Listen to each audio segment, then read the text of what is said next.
Welcome, everyone. Welcome again to A Course in Miracles workbook lessons live. We're doing them spontaneously, so I'm here with Jesus there in my background in my bedroom here. So today we are jumping into workbook lesson number 5. So we'll have a lesson, and then we'll have some little bit of commentary, and finally we will move on, and I might include a snail mail letter that I just received from my friend Dale to include that for our practical application today. I am never upset for the reason I think. This idea, like the preceding one, can be used with any person, situation, or event you think is causing you pain. Apply it specifically to whatever you believe is the cause of your upset, using the description of the feeling in whatever term seems accurate for you. The upset may seem to be fear, worry, depression, anxiety, anger, hatred, jealousy, or any number of forms, all of which will be perceived as different. This is not true. However, until you learn that form does not matter, each form becomes a proper subject for the exercises for the day. Applying the same idea to each of them separately is the first step in ultimately recognizing they are the same.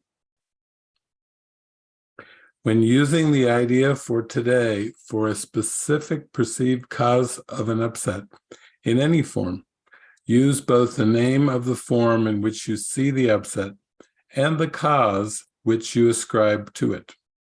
For example, I am not angry at blank for the reason I think.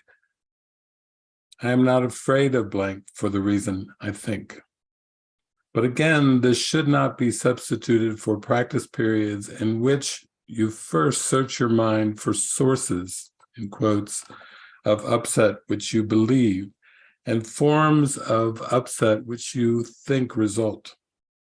In these exercises, more than in the preceding ones, you may find it hard to be indiscriminate and to avoid giving greater weight to some subjects than to others. It might help to precede the exercises with the statement, there are no small upsets. They are all equally disturbing to my peace of mind.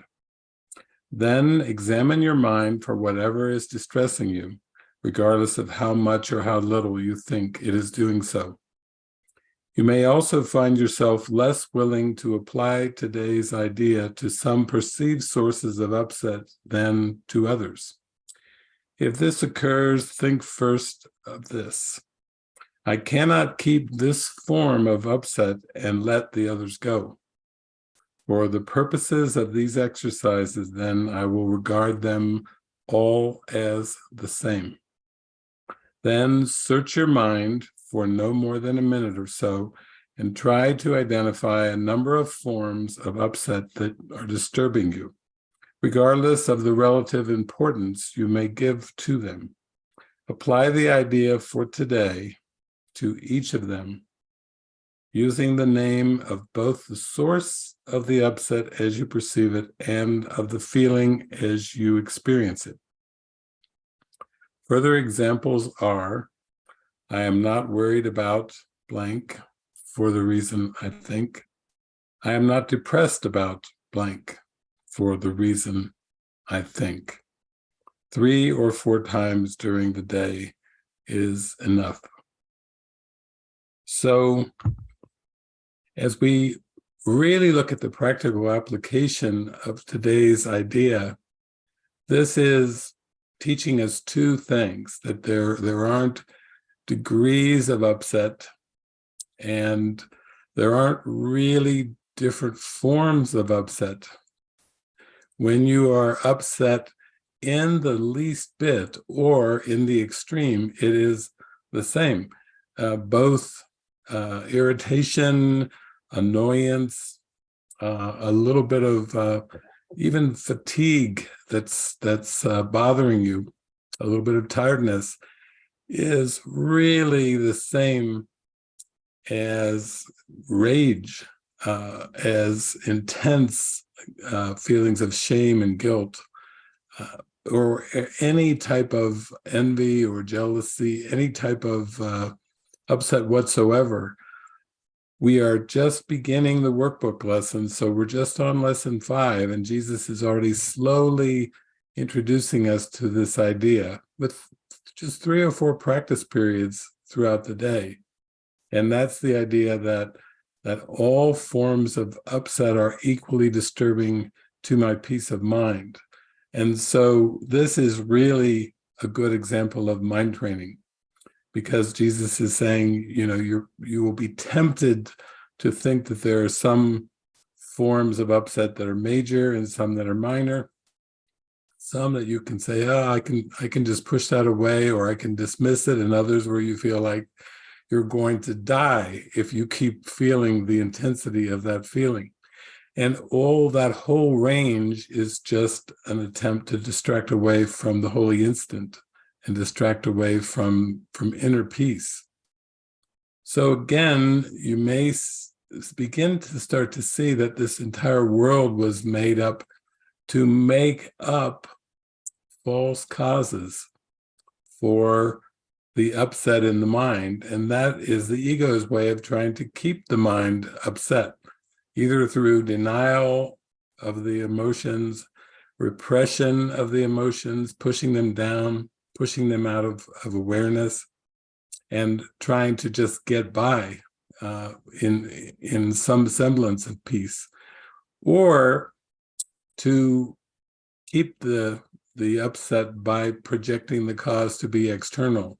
And this is what the ego made the world for. The world was made as an attack upon God, a place where God could enter not. Jesus tells us in his workbook.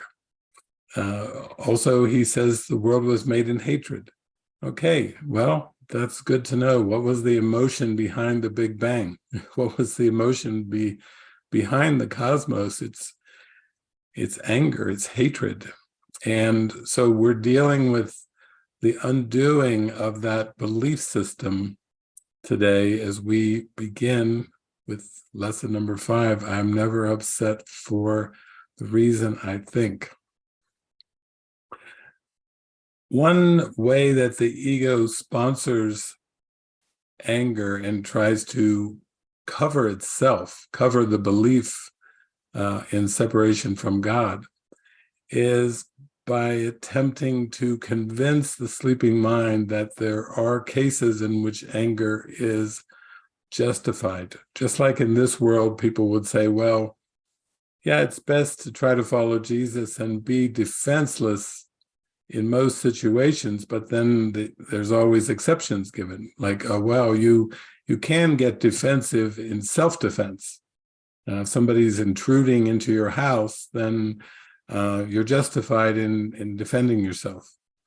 You're justified in defending yourself if a country invades your country. You're justified in defending yourself against the weather. If the weather is stormy or freezing cold or burning hot, you're justified in defending yourself, body self, personality self, against external extreme conditions. And this really applies emotionally as well. People would say, don't be a doormat. If somebody attacks you, then you have to stand up for yourself. You have to be strong and so forth. These are very common held beliefs and common held stances as far as the egoic world and the sleeping mind.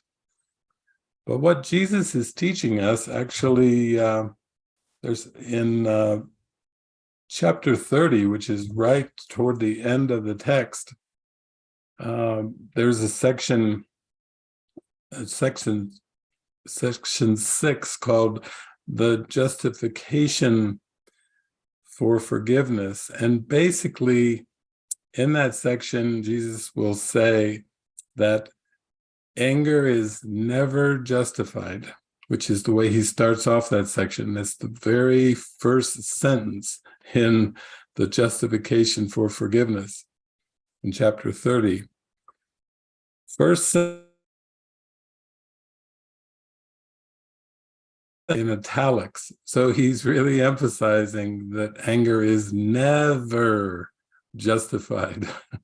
And then in one paragraph later, he starts off his second paragraph with pardon is always justified. And he italicizes the word always. So now we're beginning to see what Jesus was teaching 2,000 years ago when he said, if someone smite you on one cheek, turn the other cheek. If someone asks for your coat, offer your cloak as well. Forgive, pray for your enemies. He is never, ever, ever advocating anger. And this is what he's saying in this section called the justification for forgiveness, is he's basically beginning to teach us with this workbook lesson today. Number 5, I'm never upset for the reason I think. He's basically saying that upset is never justified. All of those human emotions that we would put into one pile and call them upsetting emotions, they're never justified. In other words, when you believe in the ego, when you believe in Satan or the devil, then you believe in attack. Because the ego belief system is the belief that one can separate one's mind from the mind of God. It's the belief that the Christ can leave God. And Jesus clearly stated, the Father and I are one. If you've seen the Father, you've seen me. If you've seen me, you've seen the Father. He basically was saying, if you recognize spirit, you recognize divine love. You recognize the eternal nature of the kingdom of heaven, which is a fact. And he is telling us that anger is always based on a misinterpretation, and it's never based on a fact. So there is no set of facts where you can say, I was justified in being angry. He's teaching us that victimization is impossible, that mistreatment of any kind is impossible. And he's teaching us that while there is a belief in separation and the experience of upsetting emotions, this is the ego's anger. The ego is a make-believe thought system that God did not create. Even if we use Christian terms and people say that the devil was just a fallen angel, well, what God creates is eternal. And so what God creates is pure. It's purely divinely innocent, and it's cannot be corrupted. It cannot separate. Spirit cannot sin. The sins of the flesh that the Bible talks about, that which is born of the flesh is flesh, that which is born of the spirit is spirit.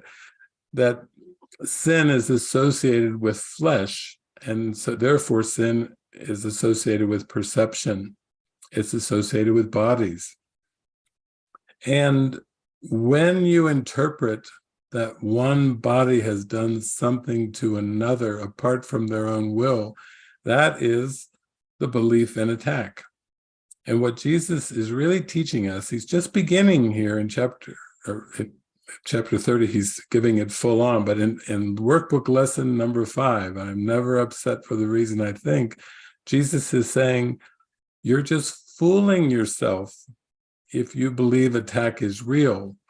And you're fooling yourself if you believe that your upset is justified, because you have to believe in attack before you will even attempt to justify an upsetting emotion.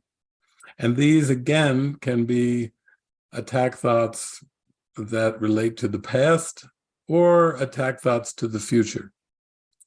In the past, they often are associated with grievances and regrets, and there's just very, very bad memories. But basically, it's just an interpretation that someone mistreated someone. And in the future, when you have a sense of worry or concern or anxiety about the future, it just means that you believe something real happened in the past and it could happen again. And therefore, the mind will be caught up, as I was mentioning in our last lesson, workbook lesson number 4. These thoughts do not mean anything. That private thoughts are thoughts that you believe you can hold on to apart from God.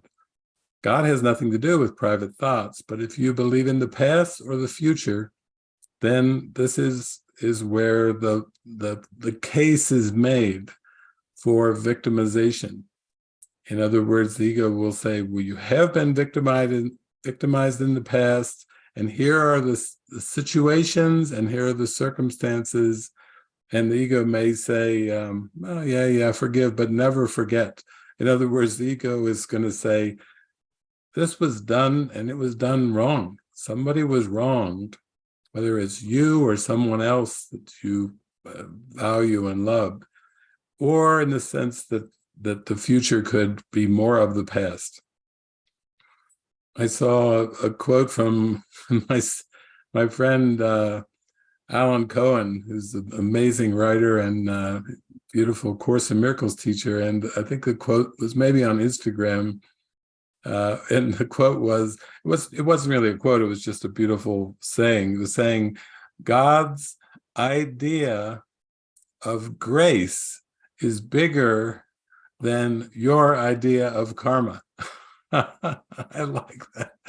And if karma sounds kind of like an Eastern word, for giving and receiving are the same, and you draw forth as you sow, so shall you reap. That's more of a biblical way of talking about karma.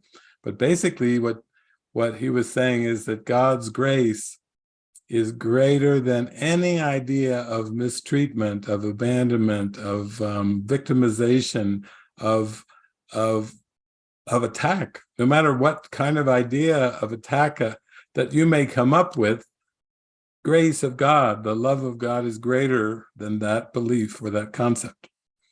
So as far as practical application, which I know that's why you're tuning in, we did have a question that came in through our forum, but also I've just been traveling recently for a couple of weeks, and I just returned and opened my mail up, and there was a nice typed out letter from, some of you know, my friend Dale is in prison in Ohio.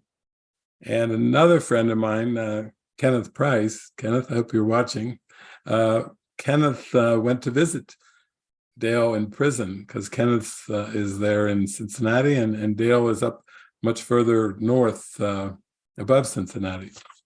But I got this beautiful letter, and he typed it out, but he wrote in his handwriting, I loved my visit with Kenneth.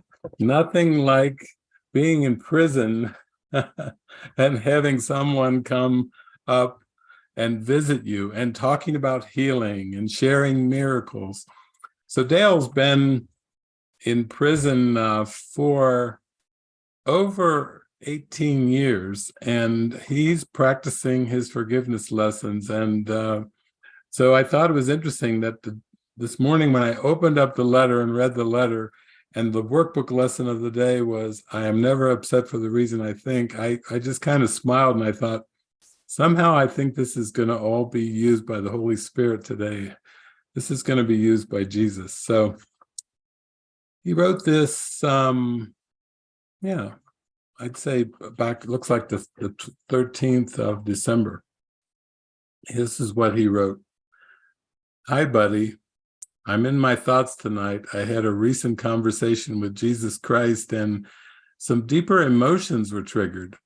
I've finished 18 years in here, meaning in prison, and none of these emotions or feelings have been this intense. They waited all the way till the end. He's getting closer to his release date, perhaps next year. So he's saying these emotions, these intense emotions, waited all the way to the end. Now they want to rise up and try to bite me. Frustrated as I might get, miserable as I may feel at night sometimes, still there is a deeper part of me that knows these thoughts, feelings, and memories aren't true. They're not ultimately real. No matter how much I appear to hurt inside, still I know it only burns away everything which was not real. I've lashed out at people. At times I feel like I've been that little girl in The Exorcist with some of the things that have flew from my mouth, but I'm determined, I'm inspired, and driven to keep going, in capitals. These stories aren't true for any of us. So he's writing in there, and he's just pouring his heart out. He likes to journal to me and just to join in mind and feel the presence of love, to feel the strength of the Spirit, the comfort of the Spirit, the inspiration that comes from the Spirit to keep going. Because this mind training that we're embarking on here as we go through these Course in Miracles workbook lessons, it may seem to be some of the most intense and difficult work that you've ever done in your life. People will say, yeah, it's very psychological. Yeah, mind training is psychological. It's very intense to have a teaching from Jesus teaching us that all illness is of the mind, all sickness is of the mind, that all things that we're upset about are based solely on interpretations and not on facts. So that's when Jesus is telling us in chapter 30, anger is never justified, he's just basically saying, no matter what it seems to be, it's always coming from an interpretation and not a fact. You're always misinterpreting what happened in form. Miguel Ruiz, wrote a book some years ago called The Four Agreements, and one of his 4 agreements was don't take anything personally. And as you practice the workbook lessons of A Course in Miracles, you're going to have specific memories that come up, things that are triggered. And that's what Dale's doing in his letter here to me. He's basically telling me that sometimes he wakes up and he's feeling really good. It feels like his mind is like a giant building with endless empty rooms, no structure, an infinite building. And then he's telling me that basically he had thoughts come up and he was triggered when he had emails, and there was an email from an ex-girlfriend that he had known 20 years ago. And basically all she was communicating was call me, but it triggered so many memories, which he's opened up and shared. And so this is a good example of the things that he's dealing with, even though he's been in prison for 18 years, it's still a mind experience that when these memories come up, he hadn't had any contact with his ex-girlfriend for years. He got an email message, call me, and then boom, a whole flood of memories come up. And basically what he's saying is that he's realizing what this mind training really is, that he can come back to peace, but he has to just let everything come up. And he was a bit surprised that after 18 years that he would have these old memories still resurfacing. And this is kind of also a good example to use with Dale, because he's living his life in prison and has been for all these years, but But once he began to start to really practice forgiveness and really open his mind up to the teachings of Jesus and the metaphysics of spiritual awakening, then he just began devoting himself to this. He even told me in this letter that even though he's not too far away from his release date in prison, that he knows that it won't mean anything to him if he still is harboring these feelings, this darkness, this heaviness, this guilt. If he's released from prison, his body is released from prison, and he's still dealing with these emotions, these upsetting emotions, then he realizes that's the prison. The prison is the prison of the mind. And for some of you who have kind of studied some of the most inspirational people in the history that were in prison, like Nelson Mandela, for example, certainly Gandhi was another one who spent quite a few years, decades actually, in prison. And both Nelson Mandela and Gandhi are great examples of going through and working on their healing, their inner healing, the release of grievances. It's so important. Denzel Washington starred in a movie that we have in our Movie Watcher's Guide to Enlightenment too, called The Hurricane, where at one point, after he's tried to get out of prison, and he has a group of young people working with him and helping him, he does utter the line, hate put me in here and love's going to break me out.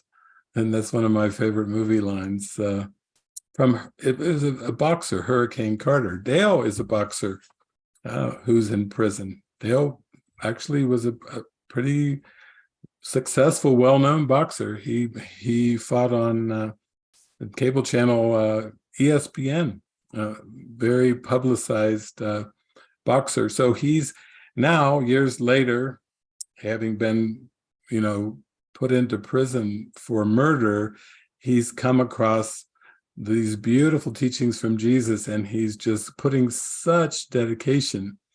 If some of you haven't seen that YouTube video that I did a weekend retreat one time, and I read from, Dale had typed out, or had handwritten in red, this beautiful message for me, and I used it.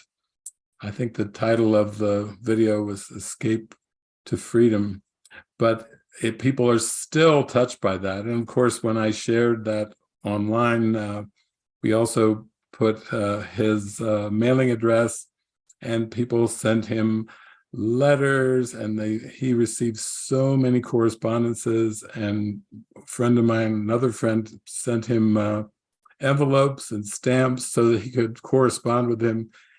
And my friend Kenneth actually has been corresponding quite a lot with Dale by email, and actually put a lot of their interactions, what Dale wrote, back to Kenneth into a booklet form, which he recently brought to Mexico. But this is just showing that when you have the willingness to forgive, when you have the willingness to release grievances from your mind, it just activates you, and it activates everything. It activates the entire plan of awakening for the whole universe when you are willing to forgive.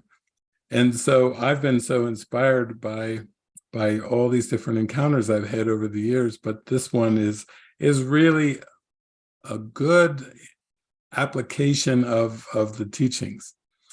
Again, when we come to lesson number 5 in the workbook of A Course in Miracles, I am never upset for the reason I think. This is a beautiful opening. It's like cracking open your mind and just giving a tiny bit of willingness to the idea that I've been wrong about my upsets. I've been wrong about my grievances. I've been building cases with the ego using the past, and it has never brought me lasting joy and happiness.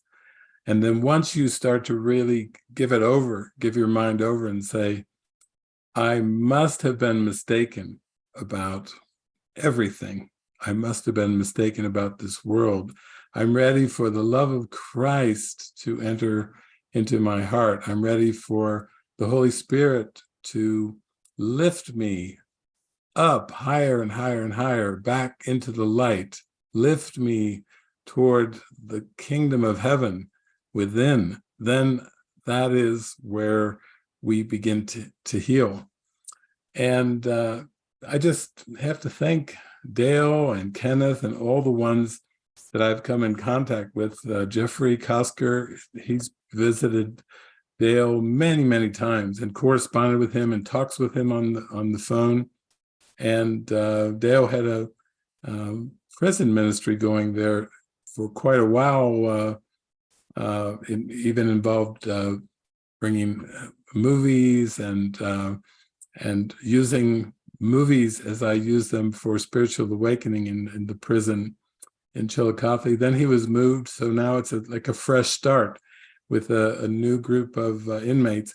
But still, it's all mind training. He's just practicing day by day, allowing the emotions to come up, allowing them to be seen anew, to inviting the Holy Spirit in, inviting the Jesus to come and bring healing and love. He also was, he likes to use acronyms to train his mind to think differently. So he uses a prayer that I had given before going to sleep, asking the Holy Spirit to please use my dreams for my awakening, and then letting all the signs and symbols come. But he's got some great acronyms here. LEAP, which means leave everything at peace. That's so beautiful. And then he's got JUMP, which means Jesus understands my problems. Isn't this lovely? Isn't this adorable? And he goes on, he just shares a few more that he uses, but it's just the process of reminding ourselves whenever we notice that we're getting upset, either mildly upset or majorly upset, that we need help. We need help to see it differently. And again, this is how Jesus is teaching forgiveness to us. He's teaching us that whenever you're upset, you believe something's been done to you apart from your own will. And that's not the case. Our will is one with God. God gave us free will, meaning God, not choice, but God gave us the will to be as God created us forever. So we have free will in heaven. But in this world, when we look back to the past and we start to be upset with something, we're literally just upsetting ourselves by the beliefs that we're holding and the thoughts that we're holding. That's where these upsetting emotions come from. And we're looking at something that the ego has generated in terms of a false interpretation, a very personal false interpretation.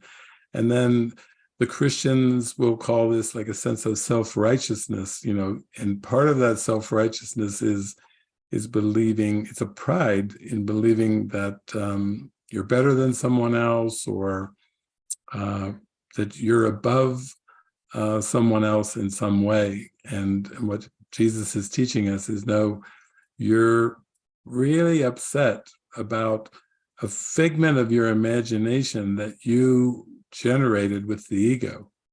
So when you release this false interpretation, then you can embrace the Holy Spirit's interpretation and come back into the joy. So that's my wish for all of you. I wish you joy. I wish you happiness. I wish you peace today. And if you notice yourself starting to get upset in any way, remember your workbook lesson for today. Search your mind. Don't let that grievance get kindled and grow into something. Give it over. See that you were wrong about the whole perception of the grievance. And then also think of Dale. Dale's there in prison, and he's just practicing and practicing and practicing his mind training. And he's not even concerned about the date that his body gets released from prison, because he knows if he hasn't healed his mind, what difference will it make? That's an amazing perspective. That's really starting to see that the imprisonment is always in the mind and the healing is always in the mind. Thank you so much for joining me. God bless you. I wish you happiness.